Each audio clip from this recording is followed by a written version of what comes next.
In the 1970s, one jet was so advanced it could literally land itself in zero visibility. Pilots loved it, passengers swore it was the smoothest ride in the sky, and engineers said it was decades ahead of its time.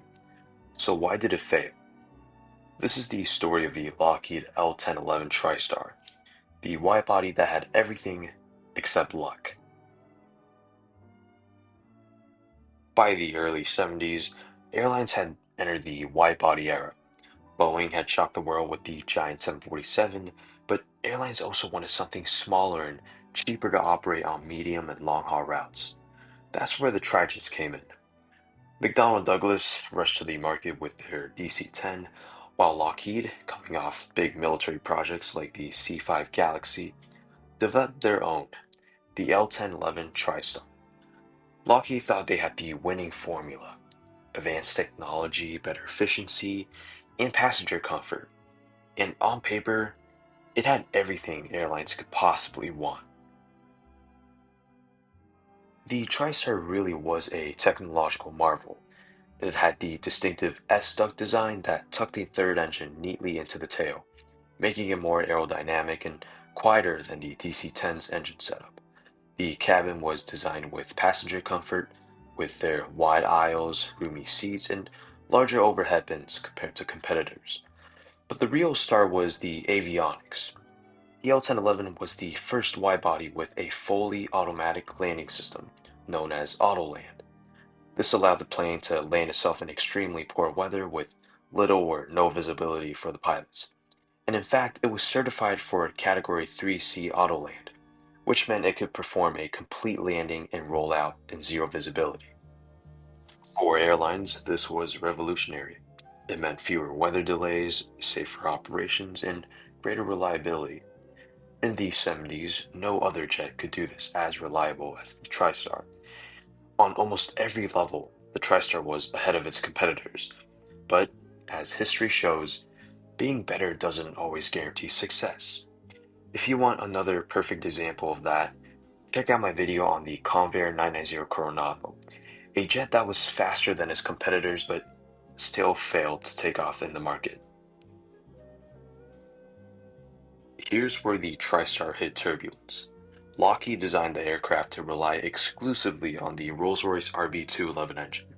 The RB211 promised a lot: power, fuel efficiency, and less noise. But building it proved harder than expected. Costs skyrocketed, development dragged on, and in 1971, Rolls-Royce declared bankruptcy. This wasn't just an engine problem, it nearly killed the entire TriStar program. Lockheed had completed aircraft sitting on the ground with no engines to fly them. The UK government had to step in, nationalizing Rolls-Royce to save the RB211 project. And eventually the engine came through, and it was a strong performer, but the delays were devastating.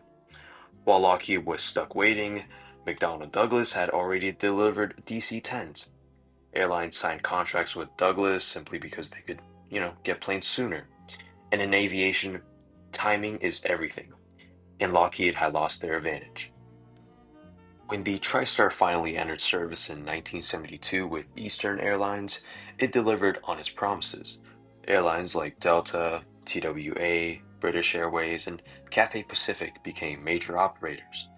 Passengers often remarked on how quiet and smooth the TriStar felt compared to other jets, and pilots praised its handling. At foggy airports like London Heathrow, the TriStar could keep flying when other aircraft had to divert, a huge advantage for airlines. Safety-wise, the TriStar also stood out. While the DC-10 was involved in several infamous accidents in the 70s, the TriStar earned a reputation as one of the safest wide-bodies of its time. Its advanced systems, including Autoland, were a big part of that. But despite all of this, sales were disappointing. Only about 250 TriStars were ever built, compared to more than 440 DC-10s and over 1,200 Boeing 747s.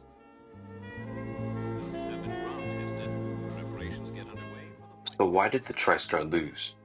First, there was the engine problem. TriStar relied solely on the RB211, while the DC-10 could be fitted with engines from General Electric or Pratt& Whitney. Airlines liked having options, and this lack of flexibility put Lockheed at a disadvantage. Next came timing. By the time the TriStar was ready for service, the DC-10 was already flying and filling orders. Lockheed had simply lost its window to capture the market. Finally, cost played a major role. The delays in development expenses from the RB211 made the TriStar more expensive to operate and harder to sell. Taken together, these factors show how even a technically superior aircraft can struggle when faced with market realities.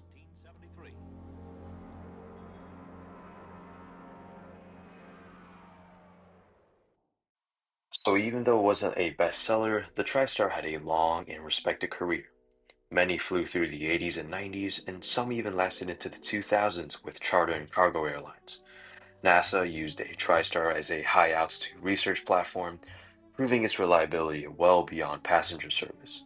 And even today, aviation fans still talk about it as one of the smoothest and most comfortable airliners ever built. But commercially, the TriStar was generally a failure. It marked the end of Lockheed's involvement in passenger airliners after losing billions on the project.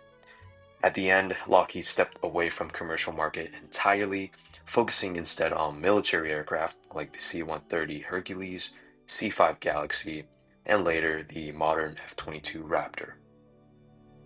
So in the end, the Lockheed L-1011 TriStar was an airplane that had everything going for it. Advanced design, a stellar safety record, and groundbreaking features. But because of all the issues, it never reached its full potential. Today, it's remembered as an engineering marvel that fell victim to circumstances outside its control. The wide body that could have changed the game, but ended up remembered more for what could have been than what actually was. Thank you so much for watching, and if you enjoyed the breakdown of the TriStar, make sure to like and subscribe for more stories about aircrafts. And as always, see you in the skies.